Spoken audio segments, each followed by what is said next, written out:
Hello, everyone, and welcome to the Switch Statement Podcast. It's a podcast for investigations into miscellaneous tech topics. This is our 5th episode on Elon Musk by Walter Isaacson.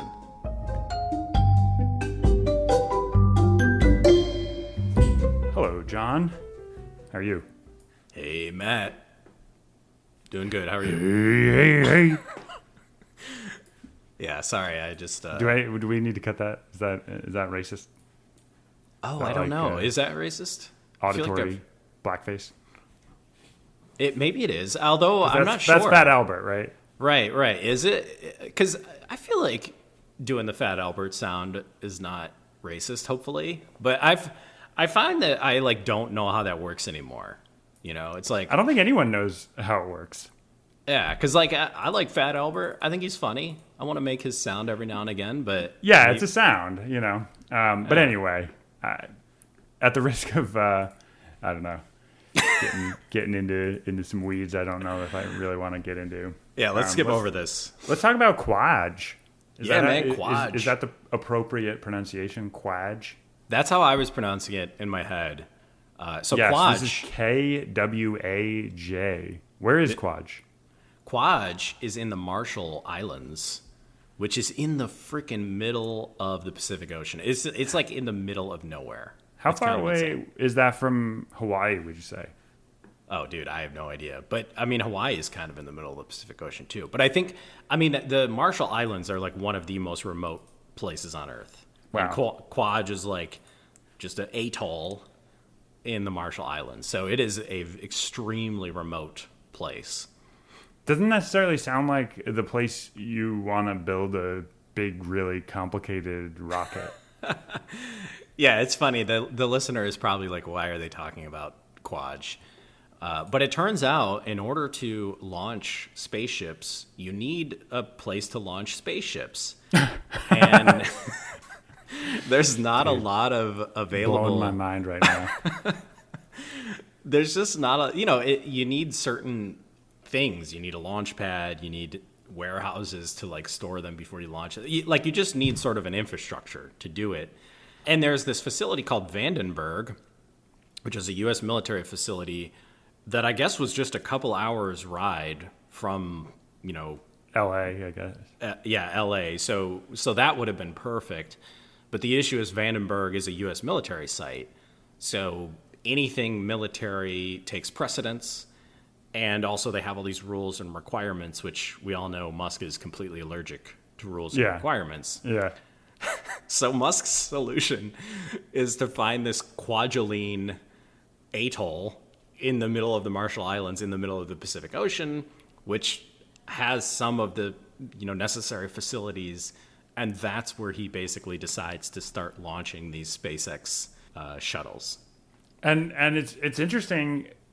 Basically, the military was like, we have this $1 billion space spy satellite, and we are not going to let you launch it before we launch ours, and we are not going to give you any indication of when that's going to be possible. Which, frankly, to the military's credit, as we will see, that may have turned out to be a wise move given how launches 1 and 2 go.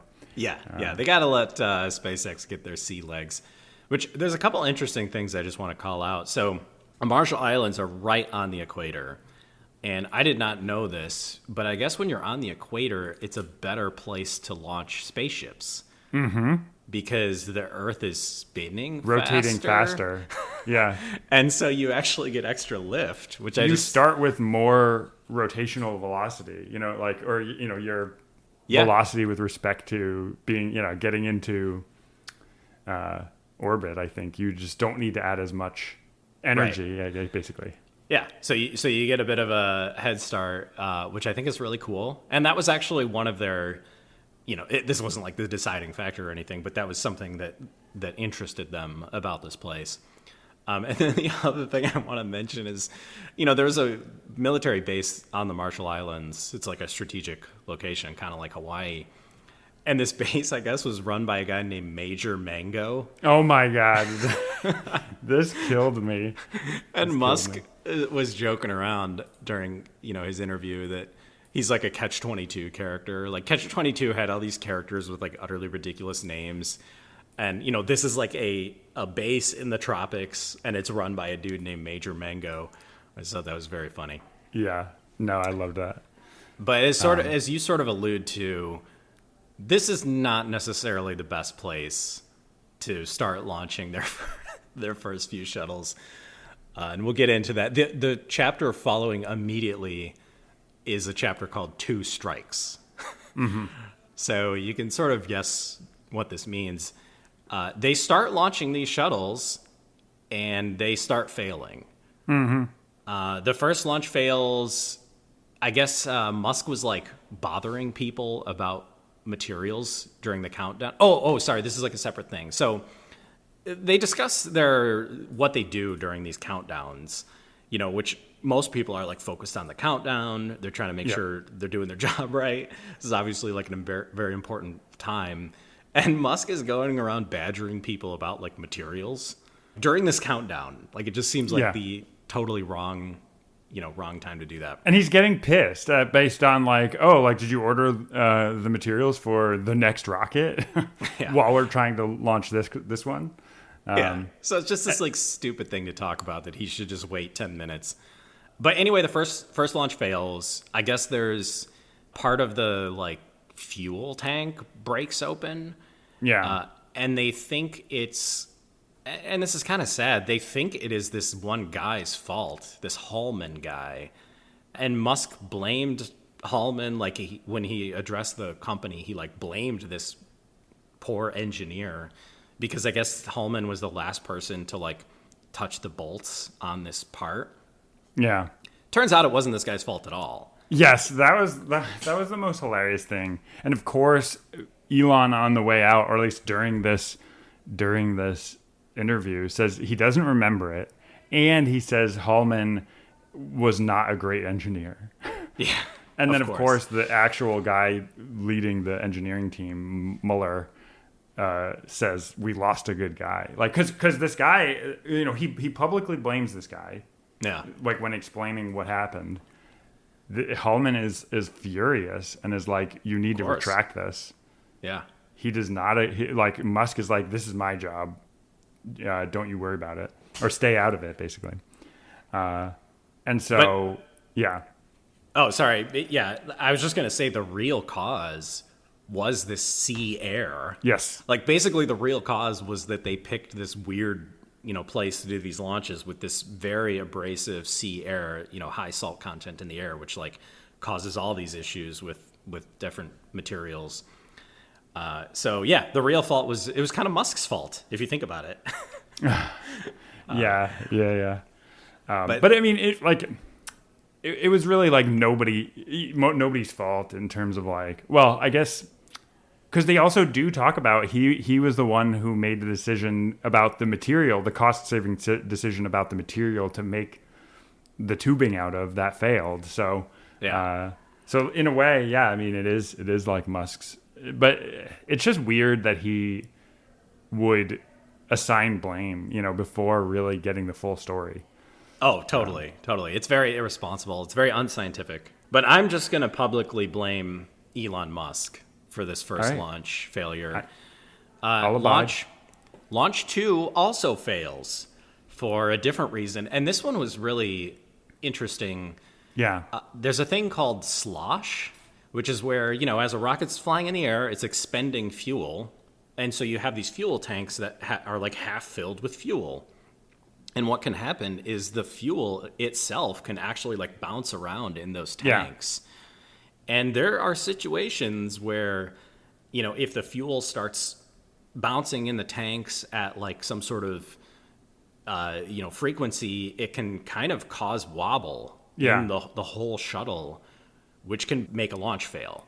Destabilize the rocket while it's flying. Yes, destabilize the rocket. And they discussed this way that slosh is typically avoided with shuttle launches, which is to basically my understanding is you basically put rings like inside the fuel tank so that when it sloshes, it's like hitting these rings and the rings are kind of like interrupting the slosh. Yeah. And they decide not to do this to save money. which I don't know how expensive this procedure is to put these rings in, but it just feels like such a tiny thing to like avoid a known issue with rockets. It's interesting though, because I think Elon's philosophy is if you do every tiny little thing, you get a rocket that doesn't work as well. Yeah, that's a good point. And there was probably a bunch of other tiny things that they didn't do that nothing bad happened. Right. And it just so happened that this tiny thing caused the failure of launch 2. But it is funny because basically what they did was they made an ordered list in terms of probability that making some modification or making or not making some addition would cause the mission to succeed or fail. Yeah. And this was the 11th item on the list. And they're like, all right, we're just going to worry about the top 10. And we're not going to worry about anything underneath that. And then Musk said, after this failed, he's like, all right, we're going to do the top 11 things from here on out. Which is like, yeah, all right, that's kind of an interesting, because it's like, it seems like you should really be doing like a threshold of what the probabilities are. But maybe you aren't confident in your estimate of the probabilities. Right. Well, and I think that is an interesting thing about, these shuttle launches is I do think there's probably a lot of cow paths. Like, I think this is the sort of thing that breeds cow paths because it's such a high stakes activity. Yeah. That you just start to, develop almost like a religion around like, oh, we need, these O-rings need to be able to withstand like negative 80 degrees Yeah, Celsius. we got to make them out of titanium or whatever, so they're like heavier and what have you. Yeah, exactly. Which probably seems insane to someone like Musk who's just breaking into this. But the truth is, like, some of those things are ridiculously important. Yeah. So, but anyway, so he basically starts out his SpaceX launch career with 2 failures, which kind of sucks. And yeah, as we mentioned in the last episode, this book kind of bounces. I mean, this is an insane thing about Musk. He is doing SpaceX and Tesla at the same time. Like, right. So he's very involved in both. Like, they do mention that there's a long period where, he tries to remain a little bit distant from Tesla because SpaceX is like his main thing. But he's involved in Tesla. He's there all the time, like making decisions and changing designs. So anyway, we're going to skip over the Tesla stuff because we covered that in the last episode. We're going to do some personal life stuff. You had mentioned that him and Justine, sadly, their marriage didn't work out. They got divorced. Justine, it's kind of sad that, like, hearing Justine's like interview, what she says about this, because you can tell she really cares about Musk. Yeah. But she just kind of couldn't connect with him. Like, he just doesn't really have empathy, and they just, I don't know, like, she just kind of comes across as like a fairly normal woman, who just wanted kind of a normal life. Like, I want to have kids, I want to settle down and live in a house. But obviously Elon is just this very different type of person, and I think they were just fundamentally incompatible. Yeah. There is one very interesting thing that the author does in this section where he quotes Justine, because I guess he interviewed her for this book. Yeah. And she says, when you're from a dysfunctional background or have a brain wired like his, intensity takes the place of intimacy. And then he just directly says, that's not exactly right. It's like, whoa, all right, tell us what you really think. Like, it's a moment of, like, I feel like he's maybe going too far in terms of, like, yeah, his how like, much it's not his place. Yeah. Like, how can he refute that? She lived it, and he's just this, like, neutral observer. Yeah. But anyway, so he does. I mean, he backs it up, but it struck me as kind of weird. Yeah. No, I agree. I'm glad you brought that up. And he did similar things. Like, I sort of like how Walter Isaacson questions his own sources. Yeah. Like, he did it with Errol a bunch, rightfully, seems like. But yeah, I don't know. I think that's it's interesting how Walter kind of isn't like a neutral. He's not like a Robert Caro. He's not just like dispensing limitless facts. He is a little bit editorializing, which I kind of like, actually. Yeah. No, I think he's got a good balance. Yeah. But anyhow, Musk doesn't let this divorce slow down his romantic life. He almost immediately meets this woman named Tallulah Riley, who's like this hot actress. I guess they meet at some sort of club, and Musk asks her if he can put his hand on her knee, which I just thought sounded funny to me. This is the guy who has how many wives at this point? 5? I don't 4 or 5. Oh, like today? Yeah. How many wives? Yeah. Oh my God. I mean, he's but it was not just very stable. funny because, like, I don't know, his game was not so strong, I would say. Yeah, exactly. Like, he just seems like, I don't know, like he's just figuring out romance. But they kind of hit it off. I mean, I guess Tallulah likes him. I mean, I'm sure she knew that he was like freaking like rich. One of the richest people in the world. Yeah, and I'm sure that doesn't hurt. It Yeah, allows there's you to nothing look that can help a past- game like a couple $1 billion. Yeah. But they have this kind of romantic, weekend. I guess they have a full weekend where they spend almost every minute together, which is pretty rare for Musk. I don't think he usually spends a lot of time with, not working. But yeah, they decide that they want to get married, but they also decide, or I think Kimball, Elon's brother, recommends that they wait to get married. Yeah. Which, oh my God, I mean, I'm glad. Kimball, this has happened a few times where Kimball sort of comes out of the woodwork with like sagely advice. Yeah. You're not even aware that he's there, but he's just like, all right, Elon, like you're being a little too crazy right now. Maybe just like dial back to 10. Yep. Yeah, which I sort of love. I don't know, the Kimball, in this book. I just like how he appears from time to time like droopy and like does something cool. But anyway, okay, skipping over Musk's romance life, which I care about much less than the other stuff happening. Yeah, let's get back to the rockets. Yeah, let's get back to SpaceX. So the third rocket, third time's the charm, Musk believes that this is the make or breaker. He's like, if this third time doesn't work out, SpaceX is dead. And so, they're really putting a lot of eggs into this basket. Like, they're actually launching a satellite. Dude, it's so insane. You have not successfly launched a rocket yet, and you're putting a multi-million-dollar piece of equipment on the front of it. Yeah. No, this is the type of hubris that I can't even fathom. Like, if I had just come off 2 failures for like 2 completely different reasons, I would be very hesitant to do this. They also had Scotty from the original Star Trek show. They had that guy's ashes on the shuttle, which just makes it way more sad when this third rocket fails. Well, so it's interesting because it's a mixed success, right? Like, it doesn't fail as catastrophically. Yeah. But my understanding, so like, I don't think I caught this the first time I was reading it, but it said, this is what's confusing. It says the payload seemed to be headed for orbit, but did it did they fail to actually get it to? Oh yeah, I think they failed. I think this was a failure. Okay.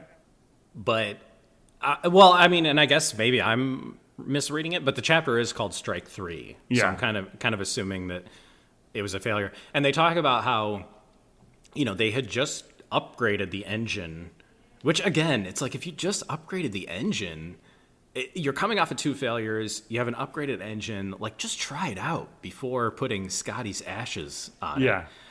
But anyway, apparently this engine upgrade had additional thrust. So after, rocket launches happen in stages where you have like the first stage, you just have like 1 trillion tons of jet fuel and whatever.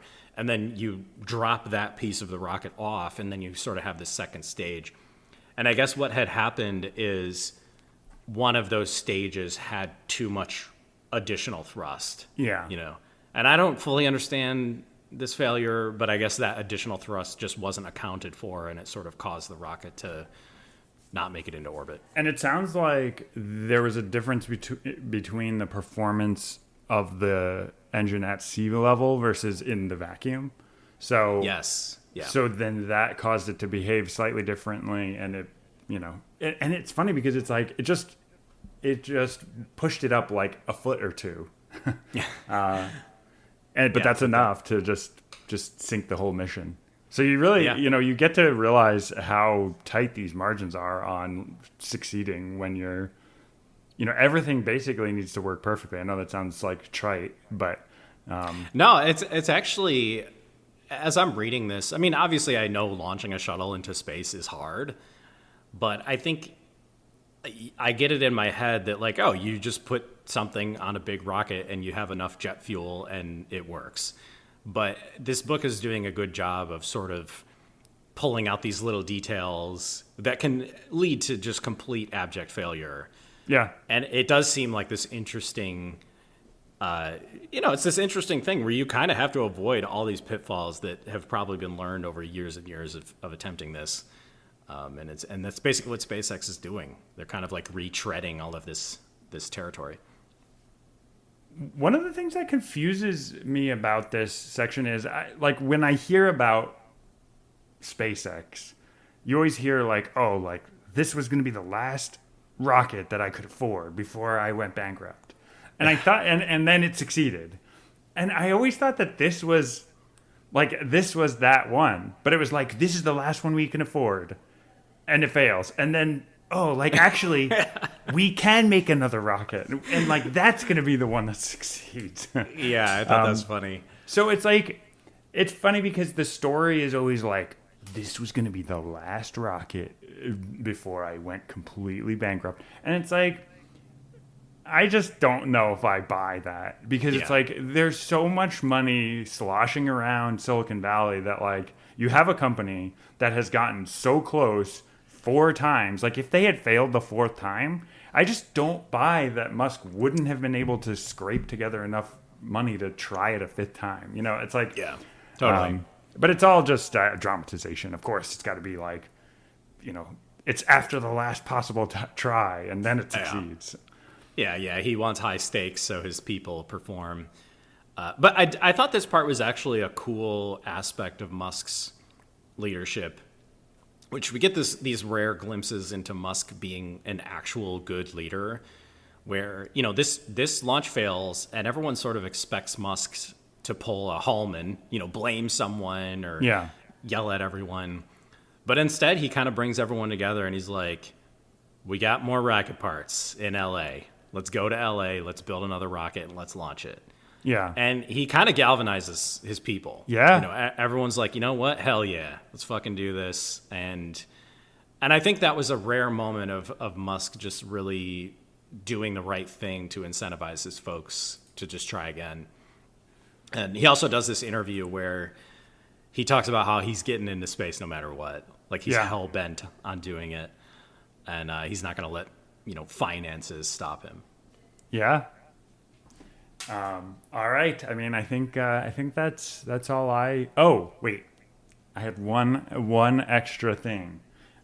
So when in the chapter on Tallulah, they said that it was not a propitious time to be talking about rockets. Which I had never heard of the word propitious before.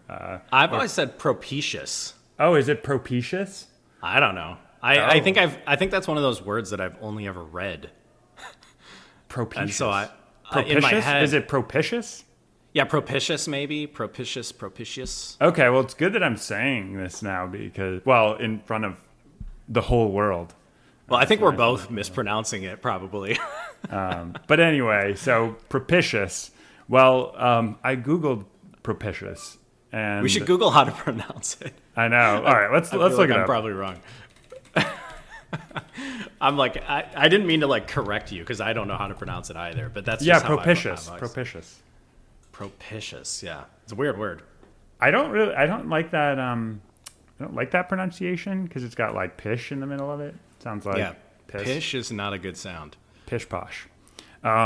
Anyway, so when you Google propitious, the first thing that comes up is propitious mango ice cream, which apparently is this like TikTok trend where they were like, it looks like a little mango and it's mango ice cream, and everybody lost their mind over propitious mango ice cream. Dude. And now I really... Major Mango. Yeah, Major Mango has his propitious mango ice cream. It's all connected.